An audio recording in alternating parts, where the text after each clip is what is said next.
చూడండి ఫ్రెండ్స్, ఇక్కడ శివుడు మహానంది శివుడు లోపల దర్శనం అవుతాడు. ఇక్కడ ఇది గజస్తంభము. ఇక్కడ టెంకాయలు కొడతారు. ఇక్కడ జనాభా అంటే ఇప్పుడు టైము 12 అవుతుంది.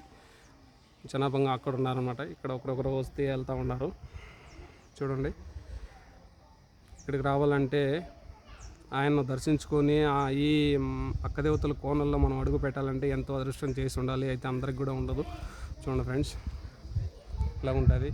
ఇక్కడ ఈ మొత్తం కొండలో కూడా నీళ్లు, అద్భుతమైన నీళ్లు బుగ్గబడింది అనమాట. ఇక్కడ ఎవరైనా చెప్తే నమ్ముతారా? నమ్మరు. కానీ నీళ్లు మటుకు భలే బుగ్గబడే ఇక్కడ ఈ కొండపైన. ఆయన మహిమ, ఆ అక్కదేవతలు, బండెన్న, మల్లేశ్వర స్వామి, ఈశ్వరుడు ఆమె మహిమతో ఇక్కడ నీళ్ళు అయితే పడడం జరిగింది. చాలా ఆశ్చర్యకరంగా ఉంటుంది మనకు ఇక్కడ నీళ్ళు పడినాయి అంటే. కొండ మొత్తం కొండ ఇది. చూడండి ఫ్రెండ్స్,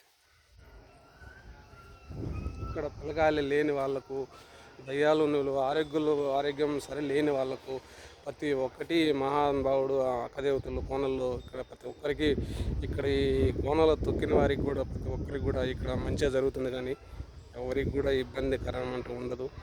చూడండి ఫ్రెండ్స్, ఎలా ఉందో. ఈ గుడిలో ఆయన మహానుభావుడు వెలిచున్నాడు. నిజరూపమైన మహానంది ఈశ్వరుడు మల్లికార్జున స్వామి. ఓకే ఫ్రెండ్స్, చూడండి, ఇక్కడైతే ఈ గుడి ఇంకా కడుతున్నారు. చూడండి, గుడి ఇంకా కంప్లీట్ కాలేదు, ఇప్పుడే కడుతున్నారు.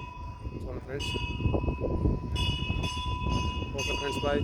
అందరికీ షేర్ చేయండి. మన యూట్యూబ్ ఛానల్ మీ అందరూ కూడా సపోర్ట్ ఉండాలి. మీ అందరం కూడా మన ఛానల్ని సపోర్ట్ చేయంగా మంచి మంచి వీడియోలు కూడా చూపిస్తాను. Okay friends, bye.